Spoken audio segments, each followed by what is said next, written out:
Hello everyone and welcome back to Wargame Red Dragon. I finally have another ranked game for you guys. This one was played last week. I'm on the road, hopefully, to Major General, MajGen, whatever you want to call it, and hopefully not back down to Colonel, where my opponent, Professor X, currently is residing. This guy is also known as Yusuf Wow in the Wargame community. He is occasionally on boot camp, although not all that often, and plays, I think, almost exclusively ranked.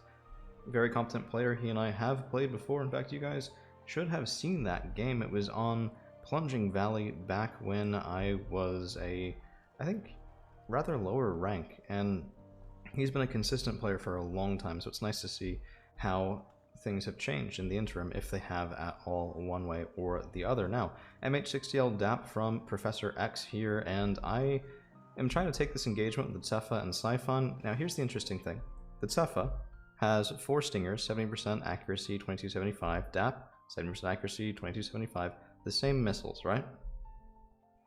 Okay, I have a hit, he has a hit, I miss, he hits, his DAP still has 2 AA missiles, that Siphon is dead, I'm down 110 points in the opener, my Moglan had to unload here, like, oh my goodness, this is such a good helicopter. It has medium optics for 65 points, with a minigun, with a twin M230, I really like it. Yeah, no rocket pods, but I really like it. I probably should have gone with this sort of Shahak answer sooner, and he's trying to land, which is a really nice response time. But we do get that last little bit of damage off the gun, no less. So this was a 3 CV opener from me. I'm going with that 3rd CV into Charlie, because that is where most of my units are going to be. And here in India, I have more of a holding force. So I have a Tiran, I have a Hammer, a Moglan, a Shayatet, and another Hammer. Maybe not amazing composition here, but the Moglan in this particular spot can really slow down a 2-point push from blue side of the field. And I was just sort of thinking, okay, we'll hold here. If he goes in with a big push, maybe I have some way of responding quickly. Maybe I don't really. Israel is sort of a slow deck. And yeah, by the way, not scandi mech. I'm playing Israel unspec here. And we have a single Moglan and a Hammer that's just far outpacing everything else that I brought, and this isn't that big of an opener, right? So I have the Moglan here, I have a Spike team, I have Magok 7C Gimel and a couple units of infantry, but the 3 CV opener really does cost a lot. And when you combine that with the Recon Helicopter and the Tsefa E, the first buy is a Shahak, this sort of thing, it's not bringing a ton of force to bear. My hope is just that it's force in the right place at the right time. And if I can get into Alpha and start reinforcing out of this zone into Alpha, so you can see I'm doing that right now with some Rovite and Zeldas, hoping to give myself more of a replacement front line after the inevitable beating that my Miliuim, actually these are also Rovite, will take in Alpha. And we finally see a little bit more of Blue's opener. So there's Rangers here, there's an M1A1 Abrams, and this is what I was really hoping not to see. So the M1A1 for 115 points will outperform my Magok 7C Gimel. 17 front, 17 AP for my Gimel versus 19 AP on that 115 point tank. So it really is a cost efficient counter, I think, to the 7C. Now, we did hit it with a spike, so it's not going to be all that happy. But at the time of recording this, you know, I've been playing a little bit, I've been doing a lot of work, I've been sort of figuring out my new routine and all that sort of stuff, so my micro here is not going to be the cleanest. And even some of the macro here is not going to be the cleanest as we get back into the swing of things and go after that higher rank. But Machbet is pulled back before it's completely disastrous. Zelda's, of course, moving up to get a little bit of infantry here. And my plan was basically use the tank and the incoming Zeldas to have a presence in this section. And then while contesting this section of woods, go into here. And part of why I like to do that better than just going right for here, unless I have a Moto opener, is because that's probably just crawling with USA infantry and support right now, and I don't want any part of that. I mean, feeding Rovite into it, they're just standard lines, regular training, not even that impressive anti-infantry capability, even though that is why you would take them in addition to availability over Rovite 90. So I've chosen that line infantry to be slightly better at anti-infantry work than my other option, but I really don't want to go against US Marines in some of these buildings. Meanwhile, we are going for a 4th cap. Now, this is a little bit greedy, and I should point out as well that despite starting with a 3rd CV, my opponent very quickly got a Captain Fox. Now, when you play against USA, it's always good to keep in mind that most USA players will bring Jeeps and tanks. So that was probably a Jeep CV that went right down this highway here very quickly into Foxtrot, while my Oxidate Picoud had to go mechanized speed over all this highway and into Charlie. So not too surprising that he could hold off a fair amount of tick there, and all the more reason to get a bit more in my favor. We are playing Conquest here, not Destruction, although, you don't want to be losing things for free. The name of the game is who has the most points at the end, and if the difference here is 20 points, 30 points, anything like that, getting a little bit earlier cap can be a big deal. Now, the counter-argument there, and one of the things I'm still really trying to work out here, is that on this map in particular, if in the mid to late game you can push into your opponent's 2-point, then it really doesn't matter if they get a couple of minutes of +2 at the beginning. So I might be cutting off my nose to spite my face here by getting so many CVs this early and just not having as many troops on the field. On the other hand, Israel is a unique deck. You have the Kurnos, you have the MAR 290, you have potentially even in unspec, some people bring the LAR 160, you have a lot of attrition tools. And by the way, what a greedy 2-point cap knowing that I'm in here. But we'll see if he gets away with it. But anyway, Israel, because you have the MAR 290, because you have the Kurnos and tools like that that can really punish your opponent for being in a static position, I think can kind of get away with a longer game. In fact, that's why I do kind of like this deck. I know I didn't used to. I hated it for a long time because I just didn't know how to play it at all. But I've been working with a couple of better players to get an understanding of it. Still not perfect, still a lot to learn, but it's been coming along. And I think part of why I'm amenable to learning it is because it does favor a slower style of play, just because you need to get all of your assets in position, and once you do, they're very powerful. But it takes you a little while to get them there. It sounds kind of like mech, doesn't it, though? So, Magok 7C Gimel here, a second one coming up. This was probably a bad buy, having already seen the M1A1. I was thinking that 2 of these might be able to bully a single M1A1, but I really probably should have been thinking about getting a 3B, or even a 3D Baz, and just using those heavier tanks to get kills on the M1A1s, and not really have to worry about it nearly as much, while even the paired 7C Gimels here will have to take smart engagements in order to really get return on investment. By the way, US Marines 90 moment there against the Zelda. It's a big oof. So, we are currently getting a couple more Laish. My Shahak is back out just for air detection. We have the first MAR 290, which will be going in and firing to prepare my advances into Alpha and to punish static play, as I'd earlier said. The thing's actually really amazing at killing infantry in the woods. So my intention was to get some of my Rovite into an engagement, and then sort of have the engagement around a particular place long enough for my MAR 290 to go in there and deal with whatever it was that was giving me trouble. So whether it's US Marines, whether it's just standard riflemen, anything like that. So here we are going in, and this might seem a little bit strange to you, but we're going to flip to neutral. A ton of people use this as a staging ground. So I was hoping I could either kill something, which we did kill a single Ontos here, and or make everything else not happy. Damage tanks maybe, if I could get it, which I couldn't. But if I can't even damage them, then maybe panicked, and that means their accuracy is dropped, and I have a bit more of an advantage there. So just that sort of preparation was the goal. That was the thought. We'll see if it is a long-term sustainable strategy. But I did also just push this little Hammer right up here just to see, because it's not going to kill anything, but it might be an early tripwire. If things start to change, I should probably have been probing with these Moglan by now, and the Tiran is a little bit unnecessary, but in ranked these days, I've had a couple of moments where people will send a helicopter right down this line, right down the edge of the map, and then around and back through the base, and I'm sitting there going, well, okay, fine, maybe this can't kill it. But the Israeli recon tab isn't exactly my favorite. I didn't want to spend for an entire mock bet there 60 points for something that just might never happen. Right, it's big investment. The recon is at least, it's only half that. I do have Shahaks in the deck to flexibly respond to any helicopters that might be spotted going that way, so I figured it was maybe not the best response in terms of dealing with the problem, but possibly a better response in terms of dealing enough with the problem without taking away from what I'm doing, because that is always the cost to anything you do in this game. Resources and points applied in one position de facto aren't in a different position handling a different problem, whether that's anticipating your opponent's push, whether that is building your own. Right? I've seen tons of people, and I've had many games where I build such nice, even defensive lines where I waste 20 minutes and my opponent's building up a push that goes right through, and everything on the other side of the map just doesn't really matter. So you do have to keep that in mind. Now, that was a very long-range missile that just hit my Shahak. It dealt 9 damage. It's either a Hawk Pip 3 or a Patriot, and at that range, I'm expecting it to have been a Patriot. So that was something that as soon as the Shahak got hit, I have in my head, okay, there's probably a Patriot here.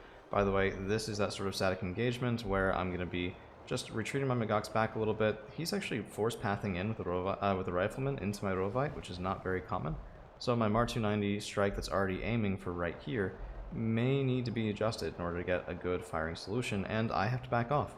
Because again, even 2 Magox, they struggle against M1A1s more than you might expect, and against 2 M1A1s and 2 Magox, I'm just a little bit outclassed. So I was hoping to apply some forward pressure here. Instead, Professor X has done a very nice job of anticipating what I would bring, buying something to deal with it, and not letting me take the engagement the way that I had wanted. So yeah, I mean, sometimes you get countered like that, and you have to adapt. As it stands right now, I've taken more losses, and I'm up on tick by not really a huge amount. I don't have a CV going to Delta. Right now, Professor X can put me on the... Well, actually, I do now. Professor X can put me on the back foot one of 2 ways. He can either cap Delta and start fighting over there, or he can try and translate this momentum in Alpha into a Charlie push. Not always the easiest thing to do. I'll be the first one to tell you I've failed that multiple times before, but if he can leverage this section and then go through, it can also be very hard to stop.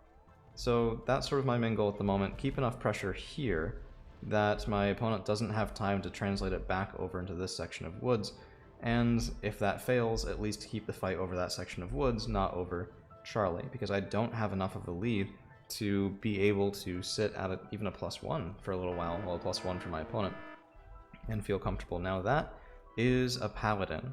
Long range, decently accurate, going after my mortars, which is a little bit uncommon. Not everyone will chase mortars around the map, although I do think it's a good idea to get kills on them when you can. They are, of course, decently valuable, especially in groups, and most people tend to keep them grouped. I probably should have spread them out after seeing that there was incoming counter battery, but we don't always make all the best decisions. Now this is a little bit senseless as well. My militia were unloaded too early, and you know, I have said for a long time I criticize myself very strongly when I do these replays. Every time I've done a community cast and just gone, well, this is completely backward. This is completely backward. The militia should be up forward, the Zaklon's supporting, these guys can't even shoot, the M13A3s, and my Magox are getting really, really well zoned by the Paladin. So I took long enough in that, and whether it was luck or anticipation or just good game sense, my Magox are damaged, they're panicked, they're shaken, they are not ready to deal with a double stack of M1A1. So I can push here a little, but it wasn't for free, and I really didn't get all that much return on investment, which is exactly why right now my tanks are turning and they're going after that M2A2. This thing is 35 points. It's a very powerful ATGM with the TOW 25 AP, but it is expensive. It needs to stay alive, and just that one M2A2 will pay for a quad stack of these militia and the Zaklon that they rode in on. So that goes a little bit of a ways toward making this engagement less strictly costly from my perspective, with no benefits.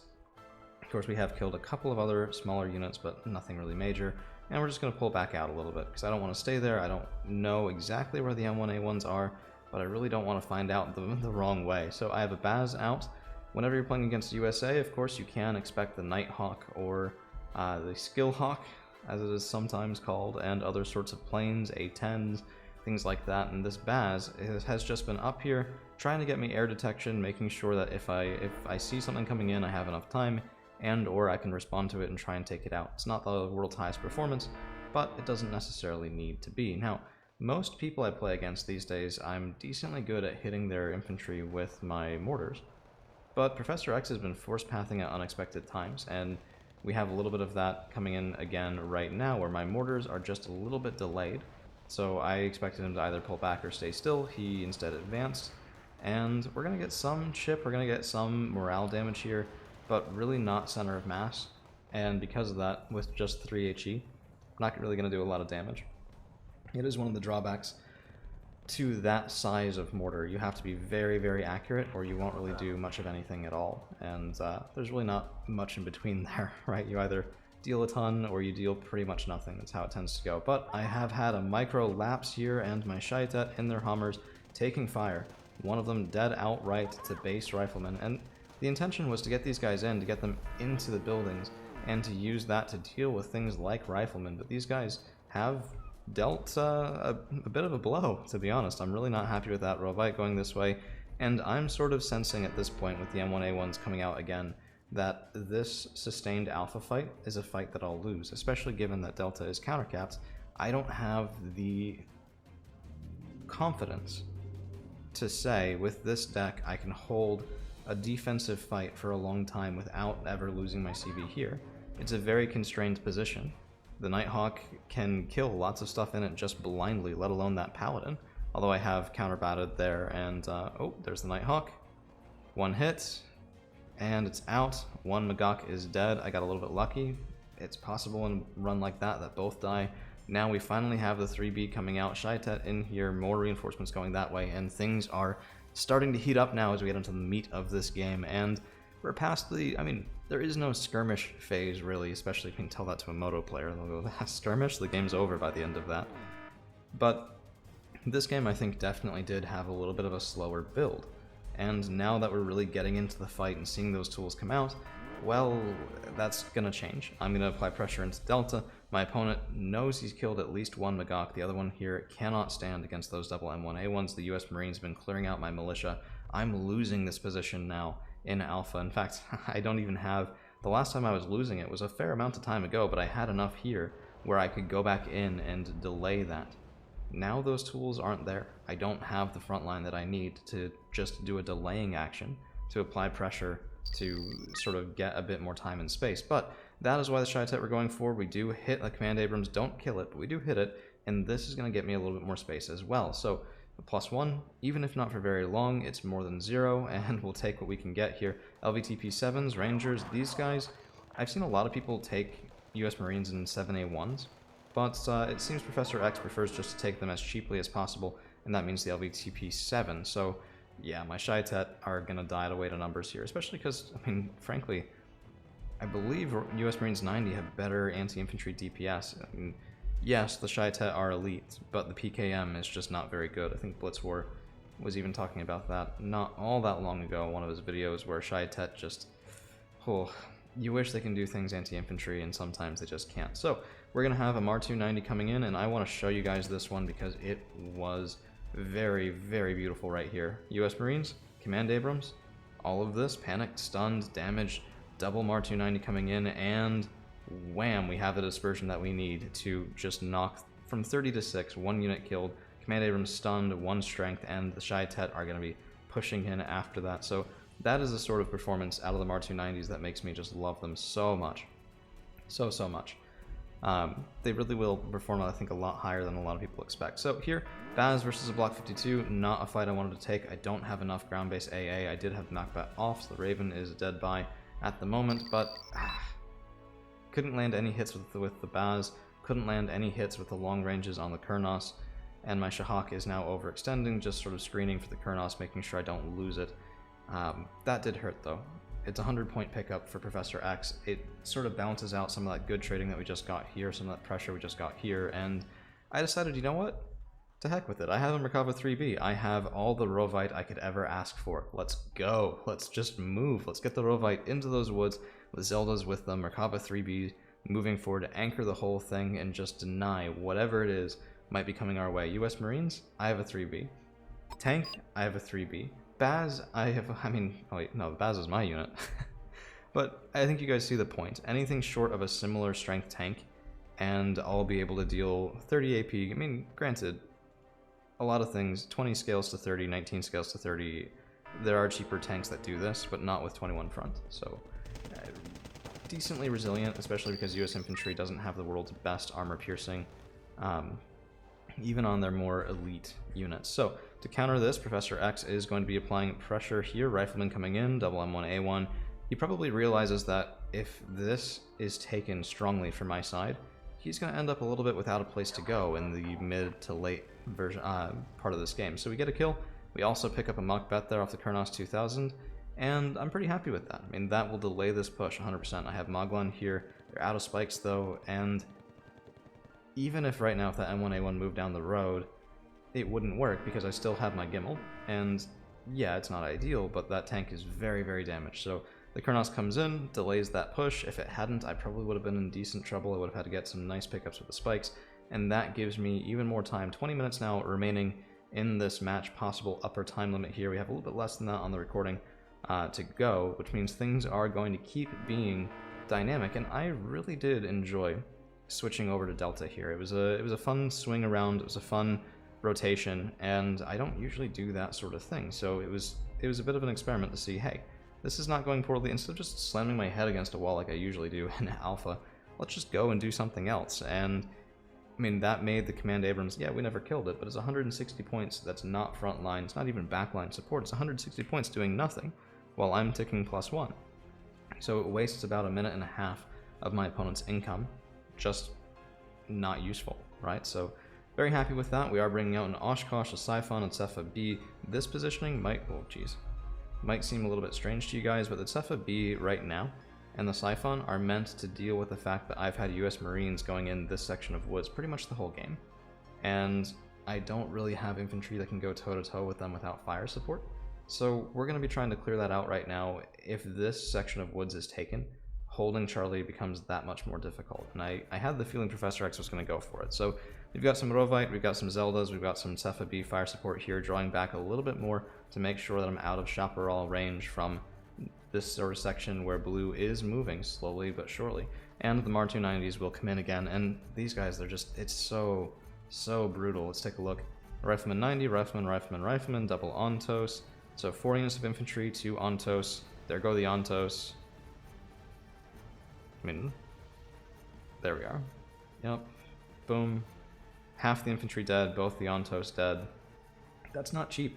That really, really is not cheap. That's about, what, 60 points of value off of that, which pays for most of one of these Mar-290s. It's not even the first kill they got. We actually killed my opponent's fob by accident with a fire spreading in the trees as a result of the earlier Mar-290 strike. This is a little bit sad. Probably should have had more there to deal with it, but I mean, we do send that Block 52 into the impound to repair for quite a long time, and there are, of course, US Marines in the woods here. So at this point, I was a little unhappy about losing the boxes there. I needed to get better, particularly with this deck, at pushing my infantry first, boxes behind. Just for every 5 points matters, you know, it really does, especially when you have a lot of 5-point instances out on the board. But the 17 minutes left, we're nearing about 8 minutes of, well, 8-9 minutes of +1 tick here that Professor X would need to handle it, and as we get into the next 5 minutes of the game, I think that will really be decisive, because if Professor X can't get at least a decap and even a +1, then he's going to have a hard time dealing with the tick that I already have. This is one of the pressures as you move into the later games, just you don't have the sort of clean slate that you do to make up for mistakes 10 minutes previously, and every single second, that leeway that you have, that flexibility that you have, is ticking by one slow but sure moment after another. So US Marines here, they will outclass my Rovite, unfortunately, and my Zeldas aren't in position. Cepha B not able to get a line of sight that deep into the woods. This is not how I wanted that engagement, and it is maybe a little bit scary here as this M1A1 HC is rotating around. It's 100, oh man, come on, show me this tank. 20 front, 22 AP, very, very different spec from my 3B, which has, of course, 21 front compared to the HC's 20, but only 20 AP compared to the HC's 22. 10 RPM does help me out there a little bit. They're sort of side grades, I guess, but quite frankly, I like the 3B better because of the Mark 19, which I don't tend to like defensively oriented tanks, but this one, because it brings that little bit more anti-infantry firepower, I think can justify that sort of configuration. It is a unit that sits back behind and just makes an engagement go way more your way than it should have before. So we have actually done a bit of a number to these US Marines. They weren't microed all that well once the Zeldas got involved, and that is going to be just very tough for them to deal with. These guys, I mean, so many guns. So many guns on the Zeldas. If you can have them survive even for about 5 seconds in an infantry fight, they'll get panicked, they'll get stun on whatever they're shooting at, And here we're going to rotate the 3B and try to deal with this Charlie push that I really do know at this point is coming. It's sort of Professor X's only option. He's not really tried to get back into Delta. He's not tried to get into India. I see no indication of that. I have Rovite up here now too. Still have Magwan, Shaitet, Tiran. And this is where his points are. So in order to rotate all this stuff over, he'd need probably about 7 or 8 minutes to prep a push into India. There's not enough time for that, because even if he got it and got a +2 or +3, it would still be a very close game after that delay. So M35 cargoes, this is a little bit cheesy. I mean, only a little, but you basically send your own empty... Oh, we killed the Raven, nice. You send your own empty trucks to spot for you, because even if they don't see a unit for a long time, which they might... Oh man, that's a nice kill. You know where your opponent's units are, because if your opponent has a unit there, the truck will get captured. And if they don't get captured, then there's no unit there. So people use it as scouting, and I don't know. I think it takes advantage of the fact that most people don't have the option. Automatically fire at enemy logistics ticked on. Most people have that not on so that they can capture things instead of just blowing them up all the time. But I mean, hey, it's a mechanic, right? It's a mechanic that exists. Here, by the way, the US Marines should be using their AT-4, but they were using the Mini-Me previously. So we do get another pickup there, just Rovite and Zelda. And without the M1A1, I think this is looking a little bit dangerous. These Humvee carrying small. I don't know. Let me know how you guys feel about this, because to me, that many small, I mean, it's sort of like when I, with mech decks, take Ildstadtgruppe or Deckensgruppe, and the small are higher performance. They're 875 meter range and 21 AP. But that isn't why I use Deckensgruppe like that. I mean, oh, Patriot missing again. I use Deckensgruppe instead of Deckensgruppe 90, or I use Ildstadtgruppe instead of Ildstadtgruppe 90, because they're cost efficient dealing with infantry. I don't necessarily need the AT. By the way, US Marines killing something with armor, that was a little bit terrifying, to be honest. But in comes the Kurnos, and we are going to punish that infantry a little bit less than I'd like, but still enough to buy time for that Merkava 3B to be supported by some militia here to get the 3D Baz inbound and to hold on to this section against small, which, so here I actually do like the use a lot more, but again, I don't think there's a point to the better AT weapon. These guys are double the price of Deckensgruppe, and I'm reasonably certain Deckensgruppe would have done very similar against Shaitet there, just because building block versus woods, high rate of fire for both of them. I think they even have the same HE. I think it should be 3 on either. We'll see if we can see it off the small again. FA-18C Hornet, and this is something where I need to smoke my tanks better, but, well, just watch. This thing, by the way, is, I believe, 160 points. You get 2 of them down-bedded, we get the kill there. I still have the 3B, there's only 12 minutes left, 200 points on tick, and that is going to be a surrender from Professor X after that trade, which is interesting because nominally it's a good trade. And in a team game, it would be a good trade. In an earlier part of this game, it would be a good trade. But here, it means that he doesn't have that plane up to continue pressuring me to deal with the 3B. He'd have to buy it again. That's more points that aren't on the field. And we did trade slightly positive there, about 250 points up on kills against Professor X. Very nice game, and I will hopefully have some more ranked games for you guys today. Even more without scandi mech. I know I'm branching out. For you real soon. Thank you all for hanging around.